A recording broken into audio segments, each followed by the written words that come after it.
Imagine this. A hard-working rancher discovers a sneaky HOA has illegally built a pipeline right through his property, siphoning off his precious water. But instead of backing down, he flips the script, seizes the water rights, and cuts off their supply entirely, leaving an entire neighborhood parched and panicking. This is the ultimate tale of revenge that will have you cheering for justice served cold. If you're hooked on wild HOA horror stories and petty property payback, smash that like button right now, subscribe to the channel, and ring the bell so you never miss an upload. Let's dive into this epic 3-chapter saga.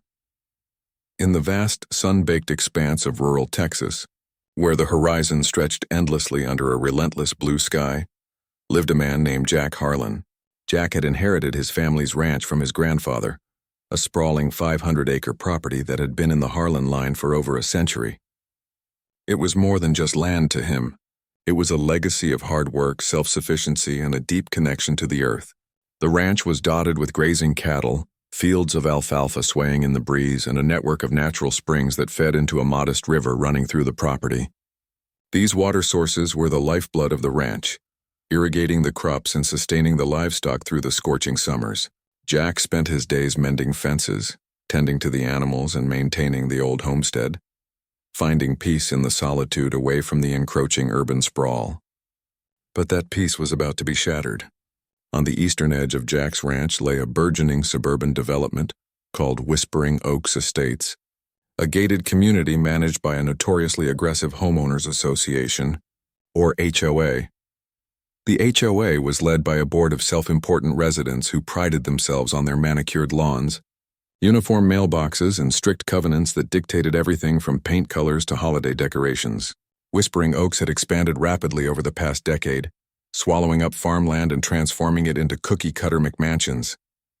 The developers had eyed Jack's land for years, offering him buyouts that he always refused, preferring his rugged independence over the sterile suburbia. Unbeknownst to Jack, the HOA had grown desperate. Their community was facing a water shortage. The municipal supply couldn't keep up with the demands of their oversized pools, lush golf courses, and expansive green spaces. Whispers in board meetings turned into plans. They needed a new source, and Jack's river seemed perfect. Without consulting him or seeking proper permits, the HOA hired a shady contractor to survey and lay a pipeline that snaked across the boundary of Jack's ranch, tapping directly into his water flow. The construction was done under the cover of night and weekends, disguised as routine maintenance on their side of the fence. It took Jack weeks to notice anything amiss. One morning, while riding his horse along the perimeter, he spotted fresh tire tracks in the dirt, leading to a disturbed patch of earth near the riverbank. Curious, he dismounted and poked around, uncovering a buried pipe that gleamed unnaturally in the soil. Following it, he traced the line back toward Whispering Oaks, where it disappeared under their fortified gate. Anger bubbled up inside him like a geyser. This wasn't just trespassing. It was theft, pure and simple. Jack stormed back to his truck, his mind racing with questions. How long had this been going on? How much water had they already stolen? He knew he had to act, but the HOA was a Goliath, backed by lawyers and deep pockets. That evening, as the sun dipped low, casting long shadows over the ranch, Jack pored over old property deeds in his cluttered office. The documents confirmed what he suspected. The river and its springs were entirely on his land, with water rights dating back to the original homestead claim. But the pipeline's intrusion violated every boundary law in the book. He snapped photos of the site, documented the coordinates, and began researching his options. The next day, Jack visited the county clerk's office, filing a formal complaint and requesting an injunction to halt any further work. Word spread quickly through Whispering Oaks. The HOA board convened an emergency meeting, dismissing Jack's claims as the ravings of a reclusive cowboy. They countered with their own filings, arguing that the pipeline was on disputed land and that eminent domain principles applied for the greater good of the community. Jack received a cease and desist letter in the mail, warning him against interfering with their infrastructure. It was signed by the HOA president, a pompous real estate mogul named Evelyn Cartwright, whose signature flourish screamed entitlement. Undeterred, Jack hired a local attorney, a no-nonsense woman named Maria Gonzalez who specialized in property disputes. Together they built a case, gathering evidence from soil samples, satellite imagery, and historical maps. The pipeline, it turned out, had been installed without environmental impact studies or proper easements, cutting corners to save costs. As the legal wheels turned slowly, Jack noticed changes on his ranch. The river's flow seemed diminished, the banks drier than usual. His cattle clustered around the remaining pools, and the alfalfa fields yellowed prematurely. The theft was real, measurable in gallons per day. Jack's frustration mounted, fueling late-night research into water law. He learned about riparian rights, the doctrine that granted him exclusive use of the water on his property, but the HOA's pipeline bypassed that, diverting flow upstream. One afternoon, while inspecting the site again, Jack found workers from the contractor's crew reinforcing the pipe with concrete. He confronted them silently in his mind, but the narration of events unfolded without words, only the tension in the air as they packed up hastily upon seeing him. Back home, Jack plotted his next move. He contacted the state water board, reporting the unauthorized diversion. Inspectors arrived within days, confirming the violation and issuing fines to the HOA. But the board appealed, dragging the process out.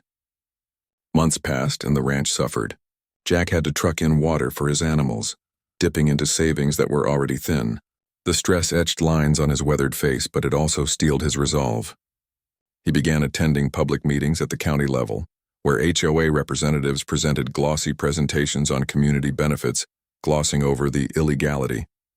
Jack's presence was a quiet storm, his evidence packet a ticking bomb. As winter approached, the first court hearing loomed. Jack's attorney argued passionately in filings, but the HOA's team delayed with motions. Then, a breakthrough.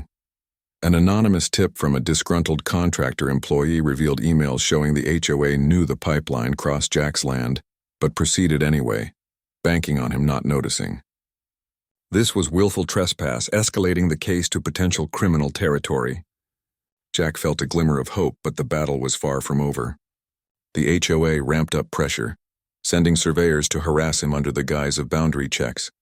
Neighbors from Whispering Oaks drove by slowly, peering at his ranch with disdain. Jack installed cameras along the fence, capturing footage of unauthorized entries. The tension built like a pressure cooker ready to explode. By spring, the ranch bloomed, but the water issue persisted. Jack discovered the pipeline had caused erosion, washing away topsoil and threatening his irrigation ditches. He repaired what he could, but the damage was done. In a bold move, he hired an engineer to assess the full impact, quantifying the stolen water in acre-feet, a staggering amount that could bankrupt the HOA if restitution was ordered.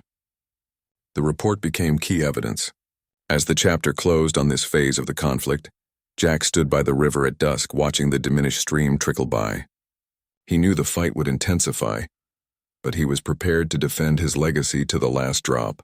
Little did he know the HOA's arrogance would soon lead to their undoing, setting the stage for a reversal of fortunes that no one saw coming.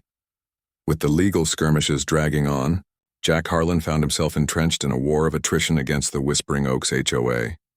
The initial court hearing had gone in his favor, with a judge issuing a temporary injunction to cease water diversion, but the HOA appealed immediately, claiming economic hardship for their residents. Jack's ranch, meanwhile, bore the scars of the intrusion. The pipeline remained in place, a dormant serpent waiting to strike again. He patrolled the property daily, his truck kicking up dust on the rutted paths, eyes scanning for any signs of tampering. The engineer's report had estimated over 100 acre-feet of water stolen, equivalent to millions of gallons, enough to fill dozens of Olympic-sized pools. Jack submitted this to the court, demanding compensation and removal of the pipe. The HOA countered with their own experts who downplayed the impact, suggesting the river's flow fluctuated naturally. Discovery phase revealed damning documents. Board minutes where members joked about borrowing from the old-timer next door. Evelyn Cartwright's emails showed she had pushed for the rushed installation to meet a deadline for new home sales. Jack's attorney Maria filed for summary judgment, arguing blatant negligence. As summer heat intensified, so did the pressure. The HOA launched a PR campaign, painting Jack as an obstructionist hindering community growth. Local news picked up the story, with segments showing pristine Whispering Oaks lawns versus Jack's rugged ranch, framing it as progress versus stubbornness. Jack avoided the spotlight, focusing on his work. His cattle thinned from inconsistent watering, forcing him to sell off part of the herd at a loss. Nights were spent studying case law, learning about adverse possession and water adjudication. He joined online forums of landowners battling similar encroachments, gathering tips on strategy. One key insight: Texas water rights could be severed and sold independently if proven. But Jack aimed higher, to reclaim and control. A mediation session was ordered, where tensions simmered unspoken. The HOA offered a settlement, a one-time payment for an easement. Jack refused through his lawyer, demanding full restitution and pipe removal. The mediator noted the HOA's weak position, but they held firm.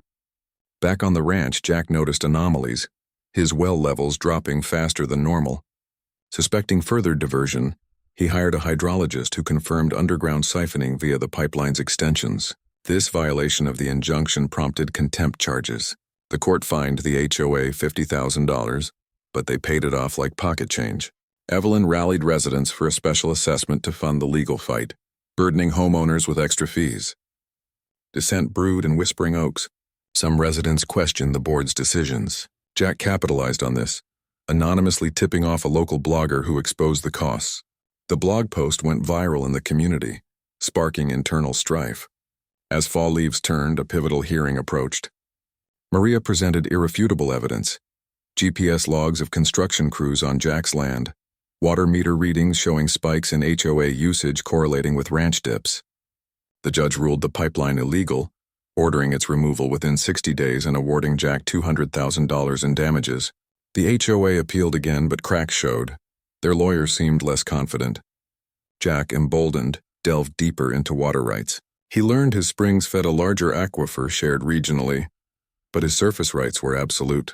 Filing with the state, he sought to adjudicate the water as his private property, potentially allowing him to license or withhold it. The HOA panicked, realizing this could jeopardize their entire supply chain. They sent envoys to negotiate privately, but Jack stood firm. Winter brought cold rains, but the ranch struggled. Jack invested damages in upgrades, solar pumps, reinforced fencing. He also consulted a water rights specialist, who advised on leveraging the adjudication for leverage.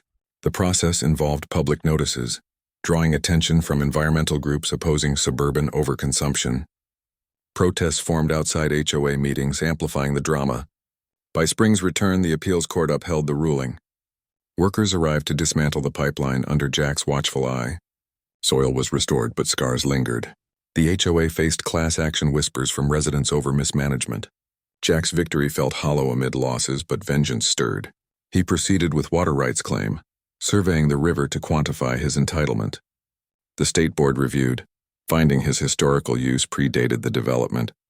Approval loomed, granting him control over downstream flow.